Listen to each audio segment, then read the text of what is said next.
देश के गृह मंत्री अमित शाह ने एक कार्यक्रम में एक बड़ा बयान दिया। उन्होंने कहा कि वो कश्मीर का नाम बदल सकते हैं। नमस्कार, मैं हूं दीप सिंह परिहार, आप देख रहे हैं एक्स-रे। आज की हमारी खास रिपोर्ट गृह मंत्री अमित शाह के बयान पर आधारित है। अमित शाह ने कहा कि शासकों को खुश करने के लिए लिखे गए इतिहास से खुद को मुक्त करने का वक्त आ चुका है। उन्होंने कहा कि 150 साल का एक दौर था जब इतिहास का मतलब दिल्ली दरीबा से बल्ली मारान तक और लुटियन से जिमखाना तक था। इतिहास का दायरा बस यहीं तक सीमित था। आज का समय शासकों को खुश करने के लिए लिखे गए इतिहास से खुद को मुक्त करने का है। उन्होंने इतिहासकारों से अपील भी की कि वो हमारे हजारों साल पुराने इतिहास को तथ्यों के साथ लिखें। गृहमंत्री शाह कश्मीर के लिखे गए इतिहास से काफी व्यथित थे। उन्होंने कहा कि कोई कितनी भी कोशिश कर ले, भारत से कश्मीर का रिश्ता कोई तोड़ नहीं सकता।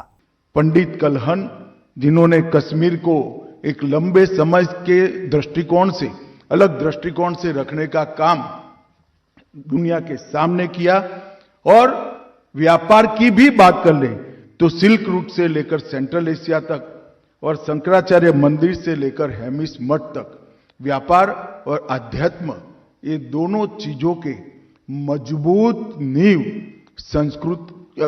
कश्मीर की संस्कृति में और कश्मीर की भूमि पर पड़ी थी। ये हमें मालूम पड़ेगा। कश्मीर हमेशा से अनेक मतों को संभालने वाला एक उदार चरित्र प्रदेश रहा। चाहे शैव मत हो, चाहे बौद्ध मत हो, चाहे सूफी मत हो, ये सबको अपने अपने क्षेत्र में विकास करने का अवसर कश्मीर की भूमि पर ही पड़ा। हम सब जानते हैं कश्मीर को कश्यप की भूमि का भी नाम से जाना जाता है। शायद हो सकता है कि इनके नाम से ही कश्मीर का नाम पड़ा होगा। गृह मंत्री अमित शाह ने कश्मीर का नाम बदलकर महर्षि कश्यप के नाम पर करने की बात कही।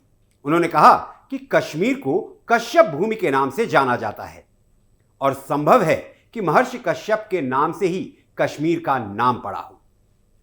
अब यहां आपका महर्षि कश्यप की संपूर्ण कथा जान लेना बेहद आवश्यक है। महर्षि कश्यप उन श्रेष्ठतम महाविभूतियों में गिने जाते हैं जो श्रेष्ठ गुणों, प्रताप और तपोबल के स्वामी थे। पुराणों में लिखा है कि सृष्टि की रचना और उसके विकास के समय धरती पर सबसे पहले भगवान ब्रह्मा जी प्रकट हुए और ब्रह्मा जी से दक्ष प्रजापति का जन्म हुआ। ब्रह्मा जी ने दक्ष से संतान उत्पन्न करने का आग्रह किया और ब्रह्मा जी के ही आग्रह पर दक्ष प्रजापति ने अपनी पत्नी अक्सिनी के गर्भ से 60 कन्याएं पैदा की। ये कन्या जब विवाह की योग्य हुई तो 60 में से 13 कन्याओं का विवाह ऋषि कश्यप से कराया गया। माना जाता है कि इन्हीं कन्याओं से सृष्टि का विकास हुआ और ऋषि कश्यप को सृष्टिकर्ता कहा गया। आप सभी ने कभी कभी सप्तऋषि आसमान में जरूर देखे होंगे। महर्षि कश्यप उन्हीं सप्तऋषियों में प्रमुख माने गए हैं। सप्तऋषियों के बारे में श्री विष्णु पुराण में लिखा गया है, वशिष्ठ काश्यपो अयत्री जन्मदग्निस्य गौतमः विश्वामित्र भारद्वाजो सप्त सप्तऋष्यो भवन। श्री विष्णु पुराण के 7वें मनवंतर में सप्त ऋषियों का इस प्रकार का वर्णन है।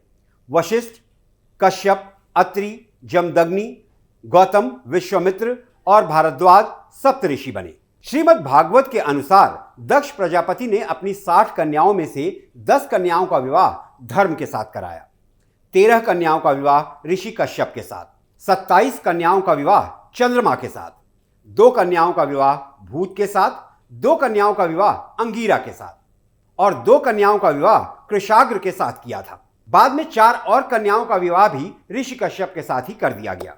पुराणों के अनुसार कश्यप ने अपनी पत्नी अदिति के गर्भ से 12 आदित्यों को जन्म दिया, जिनमें भगवान विष्णु का वामन अवतार भी शामिल था। ऋषि कश्यप के पुत्र विश्वान से मनु का जन्म हुआ। महाराज मनु को इक्ष्वाकु, नृग, धृष्ट, शर्यति, नरिष्यंत, प्रांशु, नाभाग, दिष्ट, कुरूप और प्रसिद्ध नामक 10 श्रेष्ठ पुत्रों की प्राप्ति हुई। ऋषि कश्यप की दूसरी पत्नी दिति ने हिरण्यकश्यप और हिरण्याक्ष के साथ साथ सिंहिका नाम की पुत्री को जन्म दिया। श्रीमद् भागवत के अनुसार इन 3 संतानों के अलावा दिति ने 49 अन्य पुत्रों को भी जन्म दिया। ऋषि कश्यप को उनकी पत्नी दनु से 61 महान पुत्रों की प्राप्ति हुई। रानी काष्ठा से घोड़े आदि 1 खुर वाले पशु उत्पन्न हुए। पत्नी अरिष्टा से गंधर्व पैदा हुए, रानी सुरसा से यातुधान यानी राक्षस उत्पन्न हुए, इला से वृक्ष, लता आदि पृथ्वी पर उत्पन्न होने वाली सभी वनस्पतियों का जन्म हुआ। मुनि के गर्भ से अप्सराओं का जन्म हुआ।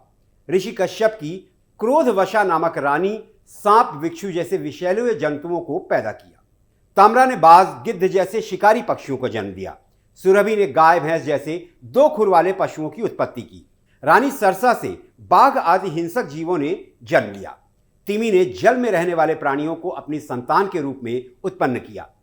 रानी विनता के गर्भ से गरुड़ जन्मे, जो भगवान विष्णु के वाहन बने, और वरुण भी विनता के गर्भ से ही उत्पन्न हुए, जो भगवान सूर्य के सारथी बने।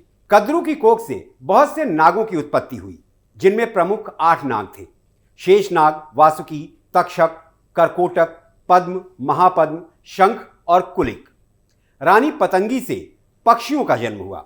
यामिनी के गर्भ से शलभों यानी कीट पतंगों का जन्म हुआ। ब्रह्मा जी की आज्ञा से ऋषि कश्यप ने वैश्वानर की 2 पुत्रियों पुलोमा और कालका के साथ भी विवाह किया। उनसे पौलोम और कालिकेय नाम के 60,000 रणवीर दानवों का जन्म हुआ, जो कालांतर में निवात कवच के नाम से विख्यात हुए। तो इस प्रकार ऋषि कश्यप द्वारा सृष्टि की रचना की गई।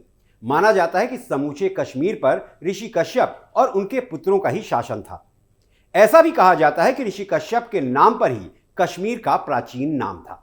ऋषि कश्यप ने कश्यप संहिता, स्मृति ग्रंथ जैसे कई ग्रंथों की रचना की, जिनमें इस बात का जिक्र मिलता है कि कश्यप ऋषि ने कश्मीर में वर्षों तक तपस्या की थी, और इसलिए गृह मंत्री अमित शाह चाहते हैं कि कश्मीर का नाम महर्षि कश्यप के नाम पर रखा जाए। गृह मंत्री शाह ने कश्मीर का समूचे भारत के साथ संबंध का जिक्र किया। उन्होंने कहा कि भारत दुनिया का एकमात्र ऐसा देश है जो भू सांस्कृतिक है। भारत की सीमाएं संस्कृति से बनी हैं। भारत को समझना है तो सिर्फ भारतीय परिप्रेक्ष्य से ही समझा जा सकता है, भू राजनीतिक परिप्रेक्ष्य से नहीं। उन्होंने कहा कि सिल्क रूट से लेकर मध्य एशिया तक और शंकराचार्य मंदिर से लेकर हेमिस मठ तक, व्यापार से लेकर आध्यात्म तक, दोनों का मजबूत आधार कश्मीर की संस्कृति में घुला मिला हुआ है। गृह मंत्री अमित शाह जम्मू कश्मीर और लद्दाख के इतिहास, संस्कृति और महत्व की पहचान कराती जम्मू कश्मीर एवं लद्दाख सातत्य और संबद्धता का ऐतिहासिक वृत्तांत नाम की किताब के विमोचन पर शामिल हुए थे। देश के गृह मंत्री ने तो कह दिया कि कश्मीर का नाम महर्षि कश्यप के नाम पर रखा जाएगा। अब तो आप भी महर्षि कश्यप के बारे में सब कुछ जानते हैं, तो इस पर आपकी क्या राय है? कश्मीर का नाम महर्षि कश्यप के नाम पर रखा जाना चाहिए या नहीं? आप अपनी राय हमारे साथ जरूर शेयर करें। आज के एक्सरे रिपोर्ट में बस इतना ही। किसी और मुद्दे की एक्सरे रिपोर्ट के साथ आपसे फिर मुलाकात होगी। बस आपसे इतनी ही गुजारिश है कि आप कैपिटल टीवी को सब्सक्राइब करें, वीडियो को लाइक करें और हमारा हौसला बढ़ाते रहें। अब आपसे विदा लेता हूं। आप स्वस्थ रहें, सुरक्षित रहें और कैपिटल टीवी देखते रहें। जय हिंद, जय भारत।